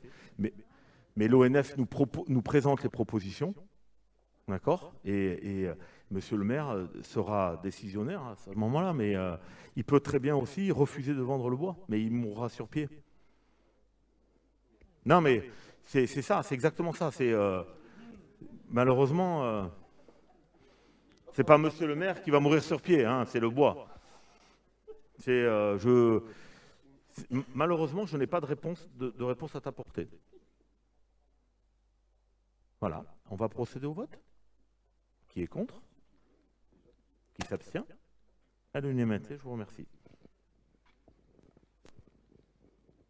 Bien, alors avant de passer à la motion, aux deux motions, on a un plan de gestion avec l'ONF pour compléter ce que disait Régis Dubus, monsieur Dubus. Une forêt, ça se gère, une forêt de pins sur 40 ans. Maintenant, quasiment l'ensemble des communes s'attachent les services de l'ONF. Je pense que notre convention nous oblige à vendre aussi. Il y a un prix, si à un moment il y a un prix de marché et que l'ONF nous trouve des acquéreurs à ce prix de marché, il va être difficile de refuser de vendre. Parce que bon, les coupes d'éclaircies servent à faire des pelés notamment. Mais il y a Servari ici, tu dis que les entreprises landaises dans l'industrie du bois sont en difficulté, elles sont très bien placées pour se fournir en circuit court et elles savent très bien le faire.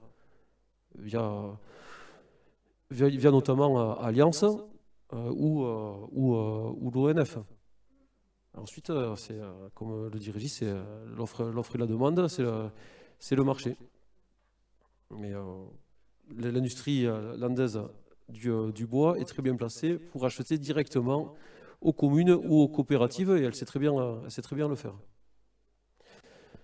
Alors, ensuite, première motion, donc sur le projet Hercule, puisque nous parlons de biens communs, c'est un sujet, est-ce que la forêt est un bien commun ou un bien privé? On peut se poser la même chose sur l'énergie et notamment sur l'électricité. Donc, nous avons un groupe historique, le fournisseur historique d'électricité qui est EDF, Électricité de France. Et dans la plus grande obscurité, l'État est en train d'essayer de démanteler ou de diversifier en 3 branches EDF pour se mettre en accord avec les exigences de la Commission européenne. Donc le projet, on commence à entendre parler un petit peu dans les médias, donc serait de diviser EDF avec une branche EDF bleue qui serait entièrement publique et qui garderait donc l'électricité nucléaire et le transport haute tension, donc le réseau RTE. Donc, c'est-à-dire pour ce qui est des activités nucléaires, tout ce qui va coûter énormément d'argent aux contribuables quand il va falloir démanteler les centrales qui permettent de nous fournir une électricité à un prix bas, mais artificiellement bas, puisque le démantèlement n'est toujours pas pris en compte. Deuxième branche d'EDF qui est proposée, donc c'est EDF Azur qui aurait en charge la gestion des barrages hydroélectriques. Ça, c'est une bonne chose que nous les conservions. Ça fait partie du patrimoine français, l'hydroélectricité, et c'est une électricité peu chère et qui est sûre et qui fonctionne très bien. Enfin, dernier point, donc c'est celui qui pose problème, notamment pour l'ensemble du personnel EDF et l'ensemble aussi des collectivités concédantes et régies, c'est-à-dire les syndicats type SIDEC, mais aussi pour l'ensemble des personnes qui nous ont saisis pour cette motion. Donc c'est la branche verte qui regrouperait la partie commerciale, vente au privé de vos abonnements, les énergies renouvelables, la distribution, donc Enedis serait englobé là-dedans, et les services d'Alkia. Et donc c'est cette branche qui serait ouverte à la concurrence, mais qui seraient soumises au marché et donc qui seraient privatisées. Donc nous sommes plusieurs, on en a débattu en commission, à penser que l'accès à l'énergie, à une énergie sûre et à un prix abordable et identique sur l'ensemble du territoire est quelque chose d'important. On pourrait avoir les mêmes débats sur l'eau, on pourrait avoir les mêmes débats sur l'accès à un droit à une qualité de l'air identique et saine pour tous. Voilà. Donc là, le débat se porte sur EDF et sur son éventuel démantèlement pour faire plaisir à la Commission européenne. Donc le SIDEC, syndicat d'équipement des Landes, a voté une motion contre le projet Hercule. Nous avons également été saisis par le collectif pour un véritable service public de l'énergie, collectif qui regroupe l'ensemble des forces politiques de gauche, je dirais, l'ensemble des représentations syndicales, notamment de représentations syndicales présentes au sein d'EDF, énormément d'associations de consommateurs, comme la CGT Indecosa, 30 millions de consommateurs, 60 millions de consommateurs, pardon, etc. Et aussi des associations familiales. Donc ce que nous vous proposons, c'est également de voter cette motion pour demander l'abandon d'un tel projet qui ne s'inscrit pas dans une logique de service public et nous soutenons le principe de l'ouverture d'un large débat public autour de l'avenir d'EDF. Est-ce que vous avez des questions ou des interventions? Je vais remettre une petite couche. Bien entendu, je voterai cette motion que je partage complètement et qui rejoint mon propos au sujet du photovoltaïque du précédent conseil municipal sur la question de la maîtrise publique pour la production, le transport et la vente d'énergie. Voilà. Bien sûr, je la vote. Donc voilà, bon, je suis tout à fait d'accord, je partage ça aussi. On est tout à fait d'accord avec la motion. Par contre, c'est vrai que moi, quand je l'ai lu, je n'ai pas pu m'empêcher de voir l'ironie où, à l'échelle nationale, on est pour un service public et quand on monte une structure photovoltaïque dans notre ville, on fait appel à une exploitation privée. Non, voilà. On ne fait pas appel. Nous revendons l'énergie à EDF obligation d'achat et nous avons un contrat de EDF service public monte aussi des structures. Non, pas à notre niveau, pas de cette échelle-là.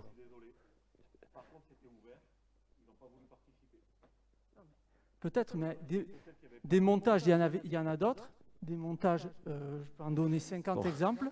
Hein, et voilà, bon, le débat sur l'ombrière photovoltaïque, c'était en mars. Maintenant, vous avez fait un choix privé.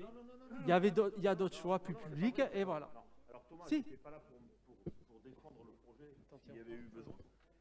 J'étais pas là pour le défendre, mais en fait, le souci, et c'est ce que tu ne veux pas entendre, mais c'est qu'on a fait un appel à projet. Ça a été public.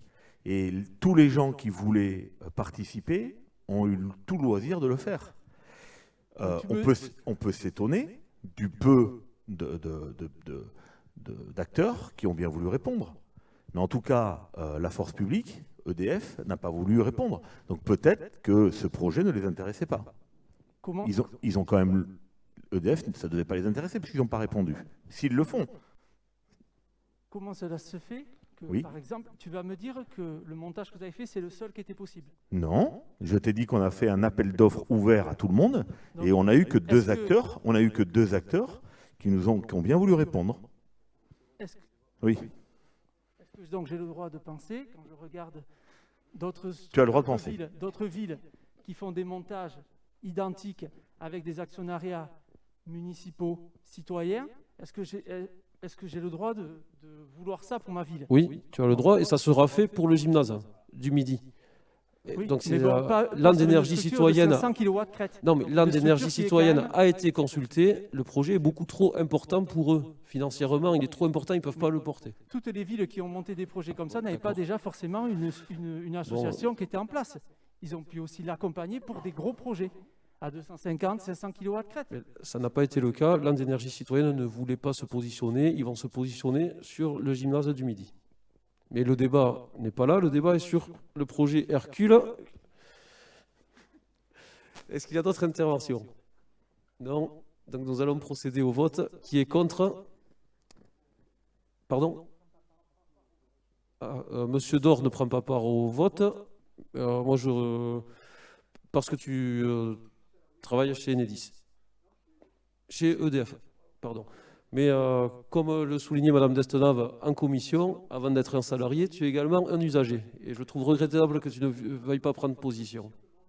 Non, ce n'est pas une question de... Statutairement, je pense que tu peux prendre part au vote. Bien, Monsieur Dor ne prend pas au vote, et ensuite unanimité. Merci.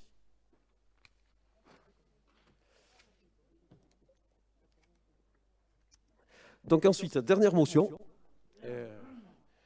On pourra souligner que le conseil municipal était dense et qu'il n'y avait pas que des motions à voter. Alors, cette motion, donc, c'est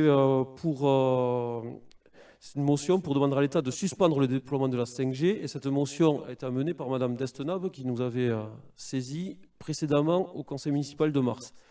Nous n'avions pas eu le temps d'en débattre en commission. Ça a été fait en commission, commission générale, pardon. Et donc nous sommes tombés d'accord donc sur ce texte donc qui demande à l'État de suspendre le déploiement de la 5G en attendant la publication d'études complémentaires, d'études par l'ADEME, complémentaires sur les effets néfastes sur la santé du déploiement de cette nouvelle technologie. Alors il est à noter que le débat est ressurgi parce qu'il y avait une antenne donc, qui était 4G qui est passée en 5G. Nous avons rappelé que ce n'était pas de la compétence de la commune de gérer la technologie déployée sur les différents mâts, c'est une compétence nationale. L'État a vendu donc des licences 5G et progressivement les différentes antennes sont équipées par les opérateurs de la 5G. Malheureusement, nous n'y pouvons rien, si ce n'est saisir l'État et demander des études, la publication d'études complémentaires avant de terminer le déploiement. Enfin, nous avons demandé des simulations de... Pardon, je perds mes mots. D'exposition, merci Régis. Simulation d'exposition par l'opérateur Free. C'était notre droit. Nous les avons demandé, ces simulations, en décembre 2020. Et nous n'avons toujours pas la réponse. Ils ont été relancés en janvier-février. Et nous allons à nouveau relancer l'opérateur Free pour qu'il nous fournisse pour tout le quartier les simulations d'exposition. Est-ce que vous avez des interventions ou des questions sur cette motion contre le déploiement de la 5G? Madame Destenave.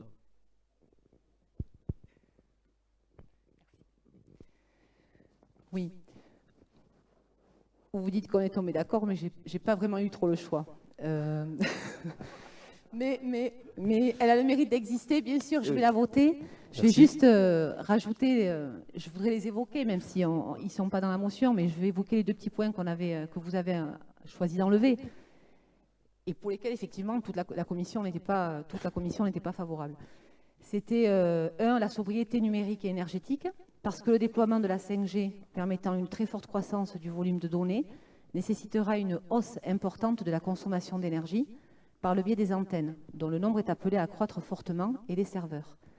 Il faut rappeler que la plupart des téléphones mobiles en circulation et en vente sont incompatibles avec la 5G, et ça veut dire qu'une nouvelle génération d'outils est appelée à être commercialisée massivement, nécessitant donc toujours plus de métaux rares et produisant de fait toujours plus de déchets pas ou peu recyclables actuellement. Le deuxième point, c'était la collecte des données personnelles qui nous échappent et qui semble sans limite et qui risque de toujours plus mettre en péril notre libre arbitre. Voilà. Je souhaitais rajouter les deux petits points, même s'ils ne sont pas dans la... Merci. Alors nous avons jugé que, pour rappel, en commission, tout le monde n'était pas présent, c'est deux sujets différents quand même. Le risque sanitaire, d'un côté, et la consommation d'énergie due aux nouvelles technologies ou la collecte des données de l'autre. Ce n'est pas la même chose. La collecte des données, il n'a pas fallu attendre la 5G pour que ça se fasse. La 4G le fait, la 3G le fait.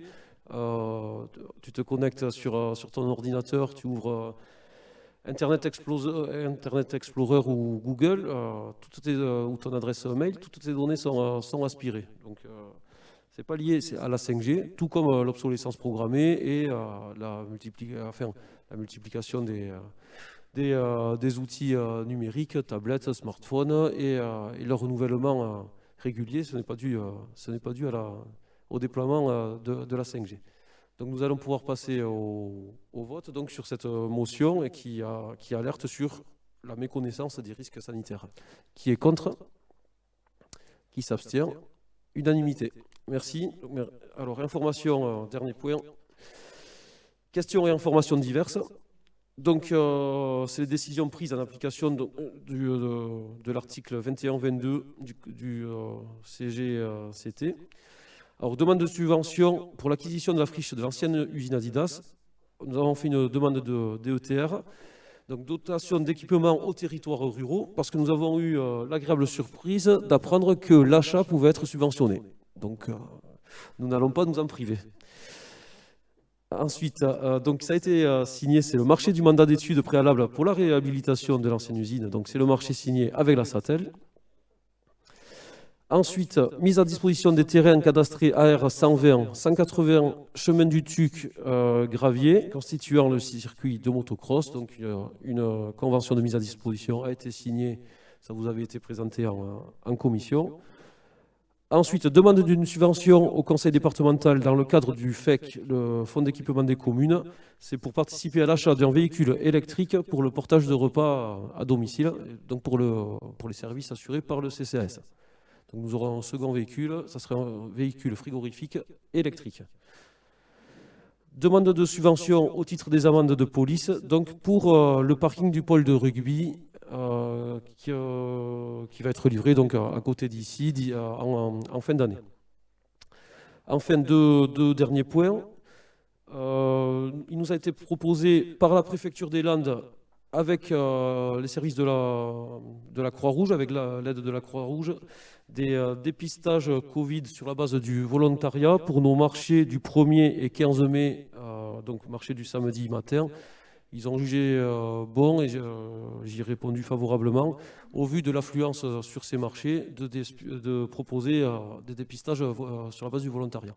Donc il y aura 2 dépistages, 1er mai et 15 mai sur le marché. Enfin, les maires ont été sollicités pour donner leur avis sur les élections, la tenue des élections régionales et départementales. Donc on a été sollicité vendredi soir pour une réponse lundi avant 12h par la préfecture. Donc on voit bien l'intérêt que porte l'État à ce type de consultation fait au pas de charge. Donc lundi matin, j'ai rendu mon avis. Et déjà, je pense que nous sommes tenus, nous, conseils municipaux, à organiser les élections, mais pas à décider de leur tenue. Si l'État décide de maintenir les élections, nous ferons en sorte de les organiser et que ça se passe le mieux possible. Mais c'est à l'État de prendre ses responsabilités. L'État a voulu se défausser sur le conseil scientifique qui a fait... Alors, ni oui ni non dans sa réponse. Ensuite, a voulu se défausser sur les 2 chambres, sur la représentation nationale, le Sénat et le Parlement, qui, eux, ont décidé de consulter, avant la consultation de l'État, de consulter les maires, puisque notre député, M. Cos, a écrit à tous les maires de la circonscription la semaine dernière pour connaître leur avis sur la tenue des élections. Donc, ce n'était pas notre rôle d'y répondre. Donc, j'ai informé la préfecture que je souhaitais que l'État prenne ses responsabilités, mais que j'étais personnellement favorable à la tenue des élections dans le rôle du maintien et de la vie démocratique locale. Chose très importante, on ne peut pas jouer indéfiniment avec la démocratie et repousser sans arrêt des élections. Ce serait faire croire que les départements ou les régions n'ont aucun rôle et n'ont aucune importance.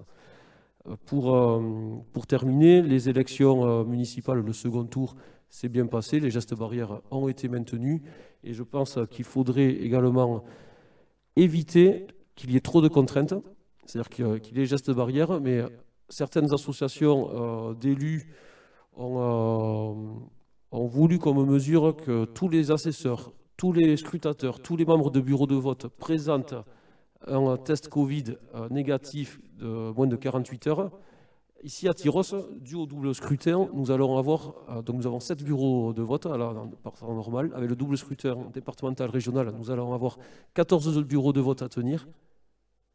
D'accord ? À minima, il faut 3 personnes par bureau de vote. Et si on veut doubler les équipes pour matin et après-midi, c'est simplement impossible. Nous n'aurons pas assez de monde, surtout si les contraintes sont importantes, telles que passer un test Covid. Donc voilà ma réponse à la préfecture.